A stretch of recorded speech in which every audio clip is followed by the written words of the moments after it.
Movie शुरू होती है और हम देखते हैं कि कुछ शिकारी लोग चिंपैंजीज के पीछे भाग रहे हैं। फिर थोड़ी देर बाद वो लोग कुछ चिंप्स को पकड़ने में कामयाब हो जाते हैं। फिर हम एक फीमेल चिंप को देखते हैं जो कि कोई पजल सॉल्व कर रही है और उसके पजल सॉल्व करने की स्पीड बढ़ती जाती है। विल ये देखकर स्टीवन के पास आता है और उसे कहता है कि चिंप नंबर 9 को जो डोज दी थी उसका असर होना स्टार्ट हो गया है और चिंप इंटेलिजेंस के साइन शो कर रही है, तो अब वो 112 डोज को इंसानों पर ट्राई कर सकते हैं। स्टीवन फिर एक बोर्ड मीटिंग का बंदोबस्त करता है जो कि इनकी कामयाबी देखकर इनके एक्सपेरिमेंट में पैसा लगाएंगे ताकि वो अपने एक्सपेरिमेंट को बड़े पैमाने पर कर सकें। फिर हम विल को देखते हैं जो कि बोर्ड मीटिंग अटेंड कर रहा होता है और अपने एक्सपेरिमेंट के बारे में बता रहा होता है, लेकिन दूसरी तरफ चिंप नंबर 9 बिल्कुल पागल हो जाती है और वहां से भागकर विल की मीटिंग में घुस जाती है और सिक्योरिटी गार्ड उसे गोली मार देता है और वो मर जाती है। विल और स्टीवन के लिए बैड न्यूज होती है क्योंकि बोर्ड मीटिंग कैंसिल हो जाती है और जो लोग इनकी कंपनी में इन्वेस्ट करने जा रहे थे वो अब नहीं कर रहे। स्टीवन इस कंपनी का मालिक होता है जहां पर चिंप्स पर एक्सपेरिमेंट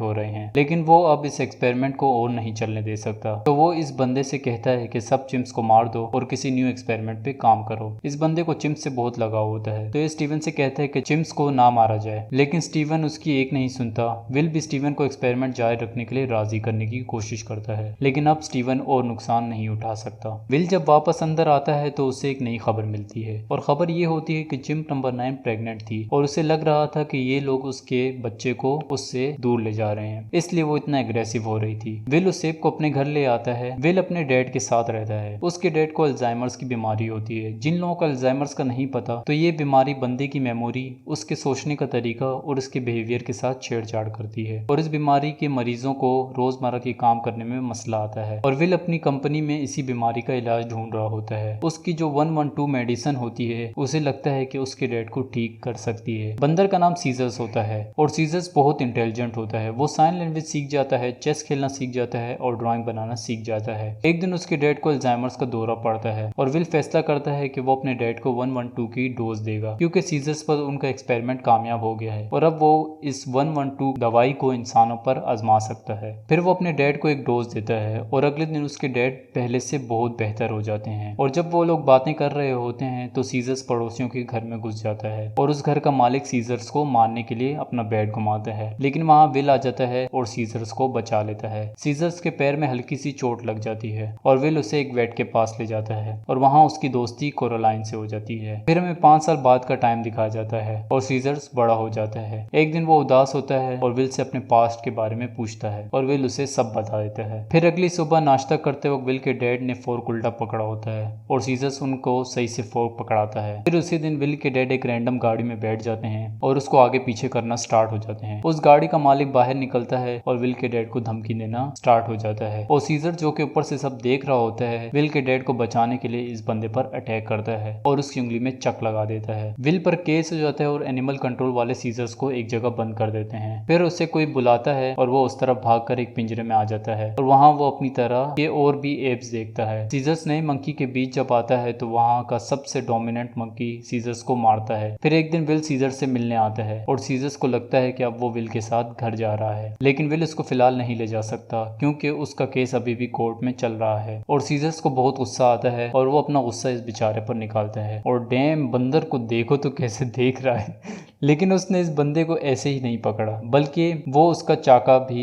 चुपके से निकाल लेता है और बाहर निकलकर इस बड़े गोरिल्ला को आजाद कर देता है जो कि शुरू से ही पिंजरों में बंद था। फिर वो सीजर्स का पार्टनर बन जाता है। विल के डैड मर जाते हैं। विल इस बंदे को पैसे देकर सीजर्स को छुड़ाने आता है, लेकिन सीजर्स बाहर नहीं आता और खुद को वापस बंद कर देता है। सीजर्स बंदरों को यूनिटी सिखा रहा होता है, जैसे कि apes weak apes together strong. फिर एक रात को वो विल के घर आता है और उसकी 112 की दवाइयाँ ले जाता है और इन बंदरों के पास छोड़ देता है। फिर एक दिन जब ये सब बंदरों को पिंजरों में बंद कर देता है तो इसे सीजर्स बाहर दिखता है और वो बाहर आकर सीजर्स को अंदर जाने के लिए कहता है, लेकिन पहली बार सीजर्स बोलता है नो। यस, बंदर बोलता है नो और इसको एक लगाकर अंदर ले जाता है और सारे एप्स को छुड़ा लेता है। फिर वो सारे बंदरों समेत बाहर निकल जाता है और उसका अगला टारगेट जेनेसिस होता है, वही कंपनी जहाँ पर वो पैदा हुआ था और जहाँ पर विल काम करता है। यहाँ पर विल को भी पता चल जाता है कि सारे बंदर भाग गए हैं। सारे बंदर जेनेसिस में घुस जाते हैं और अपने साथियों को छुड़ा लेते हैं और एक तरफ भागना शुरू कर देते हैं। फिर वो लोग एक ब्रिज पार करते हैं जहाँ पर बहुत सारी मारामारी और भागम दौड़ी होती है। तो मैं एंड पे ले जा रहा हूँ। ओके, विल सीजर के पास आता है और उसे बोलता है कि उसके साथ घर चले और वो अब सीजर्स की हिफाजत करेगा और सीजर्स बोलता है कि